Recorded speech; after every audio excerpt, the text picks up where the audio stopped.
जो सक्सेसफुल होने के लिए जो रुकावटें बीच बीच में आती है लाइफ में, वो क्या है और उससे हम कैसे बच सकते हैं? मुझे लगता है कि सफलता की राह से जो हमको भटकाता है वो है किसी से तुलना करना, as called as comparison with someone. ये हमेशा एक एक प्रॉब्लम रहा है सफलता के लिए, क्योंकि हर इंसान अलग होता है, हर एक की अलग पर्सनालिटी होती है, हर एक की अलग स्पीड होती है, हर एक की अलग चाह होती है। पर आप एक एक पॉइंट पकड़ लेते हो, एक किसी बंदे को चूज कर लेते हो जो आपसे ज्यादा सफल है, और उसी के लिए उसी को एग्जाम्पल बना के आप उसकी तरफ चल लेते हो, जब आपको पता भी नहीं है कि आप एक्चुअली उस चीज के लिए बने हो या नहीं बने हो। फॉर एग्जाम्पल, एक पर्टिकुलर आदमी जो बीकॉम कर रहा है, जरूरी नहीं कि उसको सीए करना चाहिए, पर उसका दोस्त अगर सीए कर रहा है तो और वो सफल हो रहा है, तो चलो हम साथ में उसके साथ जाके सीए कर लेंगे। उसको पता नहीं कि उसकी एग्जैक्टली उसकी काबिलियत कितनी है, उसको वो आगे कर भी पाएगा कि नहीं, पर दुनिया की टेंशन, वो एक पर्टिकुलर एक कंपैरिजन के पॉइंट ऑफ व्यू, और उसकी वजह से माँ बाप का एक सोशल एक ये बन जाता है कि मेरा बेटा सीए कर रहा है, जबकि उसको पता भी नहीं है कि वो बच्चा सीए कर पाएगा नहीं कर पाएगा, और अगर वो नहीं कर पाता है तो वो बच्चा नाकामयाब है। पर उस बच्चे का प्रेशर कितना होता है, उस बच्चे पे प्रेशर कितना होता है, वो किसी ने नहीं देखा। तो मेरे हिसाब से सफलता की जो सबसे बड़ा सफलता को जो रोकता है वो है किसी से कंपैरिजन करना। That's what I have. मुझे तो लगता है कि सबसे पहले तो मोबाइल और सोशल मीडिया, इस मोबाइल और सोशल मीडिया इसका जितना यूज़ करेंगे तो कहीं ना कहीं हमारा ब्रेन फॉग होगा और हम उतना आगे नहीं बढ़ पाएंगे जितना जल्दी हम पहले बढ़ पाते थे। और इसका एक फ़ायदा ये भी है कि सभी मोबाइल और सोशल मीडिया यूज़ कर रहे हैं, तो अगर किसी को जल्दी आगे बढ़ना है तो उसने अगर थोड़ा सा बस खुद का एफर्ट लगा दिया तो वो जल्दी आगे बढ़ जाएगा, क्योंकि बाकी तो बढ़ नहीं पा रहे हैं। तो वही है, खुद थोड़ा 2 कदम आगे चले जाओ, हो गया। आई थिंक आपके पॉइंट से एक एडिशन है कि social media is there to stop you, agreed, पर सोशल मीडिया को अगर सही तरीके से यूज किया जाए तो आगे बढ़ सकते हैं। अगर आप सोशल मीडिया में सिर्फ रील्स देखते बैठोगे तो आपका कुछ होने वाला नहीं। पर सोशल मीडिया पे social media is not just Instagram and Facebook, LinkedIn भी सोशल मीडिया में ही आता है। तो लिंक्डइन पे आप अगर पढ़ाई कर रहे हो, चीजें देख रहे हो कि क्या क्या चीजें उस मायने में क्या क्या चीजें ट्रेंडिंग में चल रही है, अगर आप वो पढ़ते हो, वो देखते हो, तो आपका एक मानसिक डेवलपमेंट होगा। तो एक्चुअली ये है कि किसी भी चीज को अगर तुम एक लिमिट के बाहर चली जाएगी तो वो तुम्हारे लिए पॉइजन है। वो कुछ भी, वो खाना हो सकता है, वो सोशल मीडिया हो सकता है, मोबाइल हो सकता है, या कोई रिलेशन हो सकता है। एक लेवल के आगे चले जाओगे तो वो पॉइजन है तुम्हारे लिए। आप जिस विषय पे बात कर रहे हैं, इस विषय पे मैं एक स्वामी विवेकानंद का कोड आपको बताता हूँ। Success often come to those who can dare and act, seldom goes to timid. इसका मतलब होता है सक्सेस उसी को मिलता है जो डेयरिंग करेगा और एक्टिंग करेगा, बाकी सब छोड़ देगा। ठीक है, सेल्डम गोज टू टिमिड मतलब दुर्बल से दुर्बल को भी सक्सेस मिलेगा।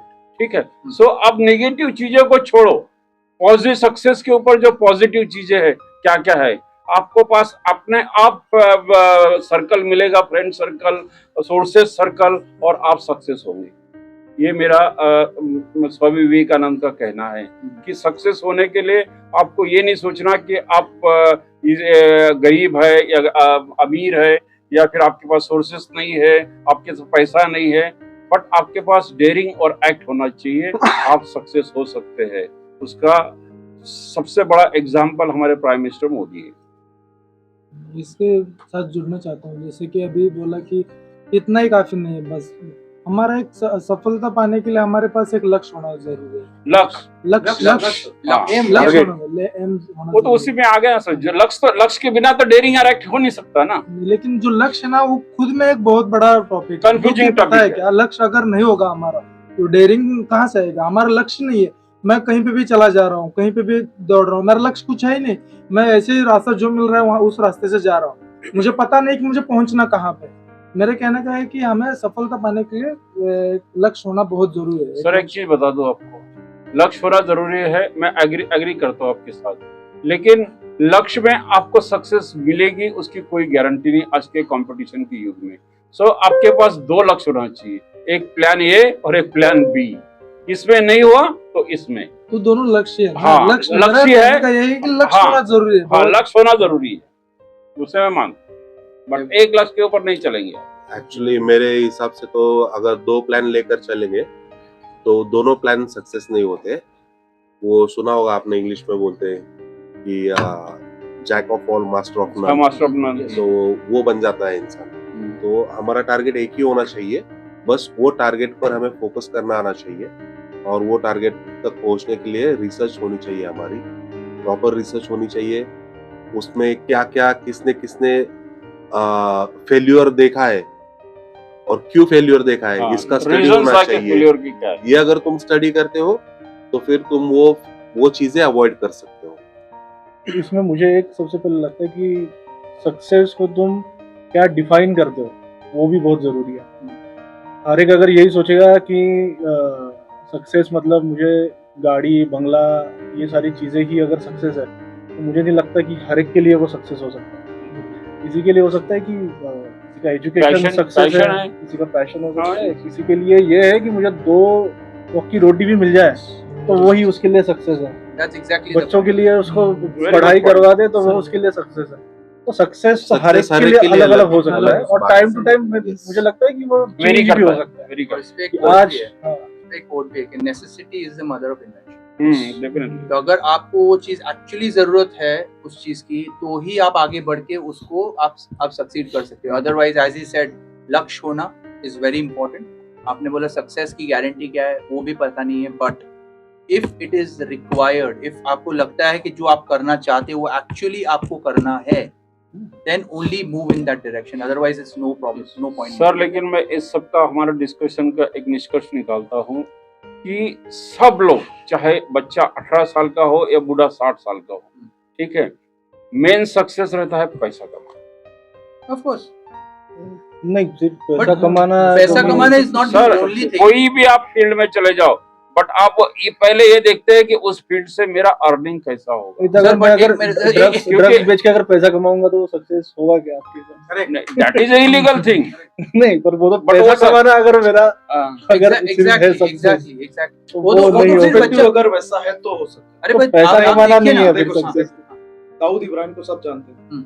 उसको आज सक्सेसफुल बोला जाता है। उसकी कितनी किताबें बिकती हैं, वो तो बुरी है, वो तो एक बड़ा इंटरनेशनल डॉन है, लेकिन उसके मायने से वो सक्सेस ही था।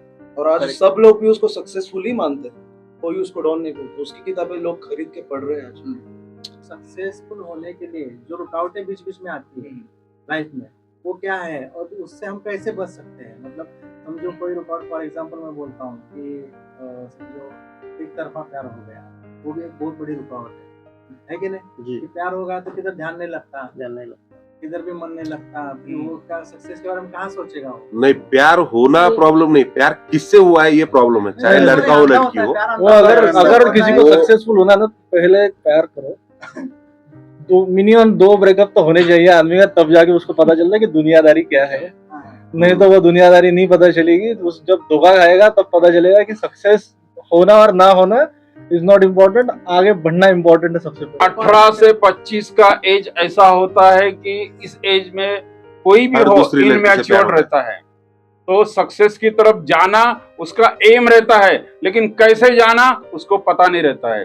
तो उसके लिए फैमिली डिसिप्लिन चाहिए और गाइडेंस चाहिए। हाँ, वे फैमिली डिसिप्लिन चाहिए, और वो बच्चा जो 18 से 25 तक का है वो फैमिली की डिसिप्लिन के हिसाब से चलना चाहिए, तो ही वो इस एज से बाहर निकल के सक्सेस की तरफ चलेगा। वही हमको वही दुनिया- एग्जांपल हाँ। बताया, हाँ। और एग्जांपल बताया कि हाँ। एक रीजन हो सकता है, और रीजन के साथ हमको सॉल्यूशन भी देना है, रीजन भी Yes. बताना है और सॉल्यूशन भी देना है। ओके, तो सक्सेस की अपनी डेफिनेशन है, ठीक है, अब अपनी जिंदगी, अब अपने मायने, ठीक है। हर एक चीज़ के अपने प्रॉन्स होते हैं, कॉन्स होते हैं।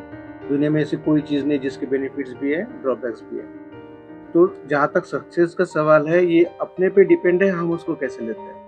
सक्सेस के अपने मायने हैं, ठीक है। एक माँ जब अपने बच्चे को जिंदगी की सबसे बड़ी राह सिखाती है, वो माँ के लिए सक्सेस है। बच्चा आगे बढ़ के माँ को खुशियों के घर में रखने की कोशिश करता है, वो एक सक्सेस है।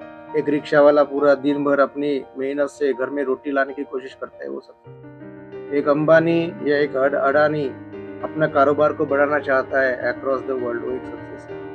तो आप सक्सेस किस तरह से लेना चाहते हैं वो आप पे डिपेंड है। सक्सेस की कोई सीमित परिभाषा नहीं है, सक्सेस अपने आप में सक्सेस है। जहाँ तक रही प्यार की बात, प्यार एक बहुत अच्छा शब्द है, सुंदर शब्द है दुनिया का, लेकिन उसके अपने मायने बदल दिए गए आप अपने हिसाब से, आप अपने बेनिफिट्स के साथ। हर दुनिया में ऐसी कोई चीज़ नहीं जिसका बेनिफिट नहीं है, और दुनिया में कोई ऐसी चीज़ नहीं जिसका ड्रॉबैक नहीं है। एक और पॉइंट है इसमें है, जो रुकावटें पैदा करता है अपने सक्सेस में, वो है आलस। दुनिया का अपना एक शेड्यूल होता है, आप अपने बंदे होते हैं, आप अपना शेड्यूल होता है, आप अपनी ज़िंदगी होती है। लेकिन अगर आप उसमें आलस डालते हो तो आप कहीं ना कहीं डाइवर्ट होते हो अपने सक्सेस के साथ, क्योंकि आपका टाइम क्लासिफाइड हो जाता है। मैंने ऐसे भी लोग देखे हैं, ऐसे भी लोगों के नाम सुने हैं जो सिर्फ 4 घंटे सोते हैं। उनकी भी लाइफ है, उनकी भी हेल्थ है, फिर भी जिंदगी जी रहे, अच्छी लाइफ जी रहे, हेल्थी लाइफ जी रहे। तो आपको डिफाइन करना है कि मेरा कल का शेड्यूल क्या है, और सबसे बड़ी बात ये डिफाइन करनी है क्या उसमें से मैं 2 घंटे 3 घंटे अपने लिए रख सकता हूँ, और जो बाकी टाइम आप अलॉन्ग विद योर फैमिली जो टाइम देते हो, और बाकी टाइम में आप क्या करते हो, क्या पढ़ते हो, कैसी ज़िंदगी जीते हो, ये भी एक सक्सेस को ड्राइव करने वाली चीज़ है। आलस से दूर रहिए, जितना ज़रूरी है उतना सोचिए। और रही लक्ष्य की बात, जैसे इन्होंने अच्छा पॉइंट बोला, बिना लक्ष्य के, वो एक बहुत अच्छी कहावत मैंने सुनी थी इंग्लिश में, life without aim is just like the bird without swam, right, something like that. तो एक आदमी को लक्ष्य नहीं है तो he is not human being. Okay, तो जिंदगी आपकी ड्राइव करती है क्योंकि आपके पास एक लक्ष्य है, और इन सभी चीज़ों से ऊपर ये है कि कुछ भी पाइए जिंदगी में, किसी के लिए और किसी के बारे में बुरा मत सोचिए। वही जिंदगी का सबसे बड़ा सक्सेस मंत्र है, ये मैं सोचता हूँ। मेरे ख्याल से असफलता का एक कारण ये है कि जब जो कोई जिंदगी में कुछ पाना चाहता है तो वो हमेशा बहुत ही जल्दी परिणाम चाहता है, रिजल्ट उसको बहुत जल्दी चाहिए। जिस चीज में भी वो हाथ डालता है तो उसको चाहिए कि मैं बहुत ही जल्दी, मतलब कोई कुछ भी कर रहा है, पढ़ाई कर रहा है या फिर कोई आर्ट में है, तो वो चाहता है कि मैं बहुत जल्दी एक सुपरस्टार बनूं या फिर मेरे एकदम से 90+% आ जाए। तो ये भी एक कारण हो सकता है कि लोगों के पास पेशेंस नहीं है किसी भी चीज में। तो इसके लिए उन्हें स्लोली अपने काम पे ध्यान देना है और धीरे धीरे करके आगे बढ़ते रहना है। धैर्य रखना है, सबसे ज्यादा इम्पोर्टेंट बात यह है कि धैर्य नहीं गंवाना है, कुछ भी हो अपनी जो जर्नी सक्सेस की उसमें। ऐसा मुझे लगता है असफलता का ये कारण है कि धैर्य नहीं लोगों के पास। Actually, just to add to his point, अभी recently about 3-4 days back I read, अभी CA के रिजल्ट्स आए थे अभी, तो उसमें एक बच्चा ऑल इंडिया 1 रैंक आया था, ठीक है। तो उसको पूछा कि आपने कैसे स्टडी किया, रोड बोले तो रट्टा मारा, या फिर आपने कैसे किया, because he got almost 570 plus score out of 600, which is and 100 in costing. कैसे? तो उसने बोला कि I took, I have not studied like how CA students study. I studied it, tried to understand it better, and then I did my work. मैंने रट्टा नहीं मारा है, मैंने पहले समझा, सोचा, कॉन्सेंट्रेट किया, और उसके बाद मैंने जाके अपने तरीके से आंसर लिखे, which were very practical. And to quote this, I think perfectly, ये 3 Idiots का एक डायलॉग है जो बाबा रणछोड़ दास बोलते हैं, ये सक्सेस के पीछे मत भागो, एक्सेलेंस के पीछे भागो, सक्सेस झक मार के तुम्हारे पीछे आएगी। सक्सेसफुल होने के लिए जैसे बोला भी, प्यार, एक तरफा प्यार, तो वो भी मायने रखता है। एक तरफा प्यार बोलने से मैं बोलूंगा रिलेशनशिप आपका मायने रखता है कि आपका पार्टनर कैसा है। अगर आप टॉक्सिक रिलेशनशिप में हो तो आपके माइंड को उतना टाइम ही नहीं मिलेगा कि आप आपके टारगेट पे फोकस करो, या फिर आपकी जो उसकी रिक्वायर्ड स्टडीज है या फिर जो भी उसके प्लानिंग करनी है आपको वो कर पाओ। तो एक हेल्दी रिलेशनशिप होना बहुत जरूरी है, पार्टनर का सपोर्ट होना बहुत जरूरी है। भाई सक्सेस के पीछे क्या ना कि बहुत सारे ऑब्स्टेकल्स है, हमने एक एक ऑब्स्टेकल पे एक एक ने बात की, लेकिन वैसे देखा जाए तो आपकी होम कंडीशन, मतलब घर का फाइनेंशियल कंडीशन भी आपको ऑब्स्टेकल बनाता है। आप पढ़ने, मतलब आपकी पढ़ने की बच्चे की कैपेसिटी है या नहीं, वो भी एक ऑब्स्टेकल बनाता है, ठीक है। अगर 18 से 25 के एज में अगर आप किसी नशे में जाते तो नशा भी आपको एक ऑब्स्टेकल बनाता है, ठीक है। उसके बाद साहब ने जैसे बोला कि लव अफेयर्स और लव रिलेशनशिप भी एक ऑब्स्टेकल बनाता है, ठीक है। तो ये सारे ऑब्स्टेकल्स है, तो इस सारे ऑब्स्टेकल से बाहर आने वाला ही बंदा सक्सेस होता है। सही है। और एक चीज़ मुझे अभी याद आई, इनने कंपैरिजन के बारे में अच्छी बात बोली कि दुनिया में दूसरे के साथ कंपैरिजन नहीं होना चाहिए अगर आपको सक्सेसफुल बनना है। और ये मैंने बहुत मल्टीपल टाइम्स मैंने नोटिस की लाइफ में, पास्ट में, अपने आप से कंपेयर करो, मैं कल क्या था, आज क्या हूँ और कल क्या बनना चाहता हूँ। ये दुनिया के 3 जो मंत्र है, ये जो 3 सेंटेंसेस है, मैं कल क्या था, आज क्या हूँ और कल क्या बनना चाहता हूँ, उसके साथ कंपेयर करते रहो, जिंदगी अपने आप आपको मंजिल पे लेके जाएगी। इसके लिए भी इंग्लिश में एक कहावत है, you are your own competition. You are your Right. Own competitor. So that's what it is. ठीक है गाइस, आपने अभी देखा, हमने इस टॉपिक पे अच्छा एक चर्चा हुआ है। तो आपको क्या लगता है, do you think that what we discussed is apt for today's world और not? Please write in your comments. And अगर आपको ऐसा लगता है कि हमें और एक कोई टॉपिक पे डिस्कशन करना चाहिए, please let us know in the comments so that we'll pick it up next time and try and discuss it amongst us. So I hope you enjoyed this little session of ours. If you did, please like and subscribe to our channel, and all the best. Thank you.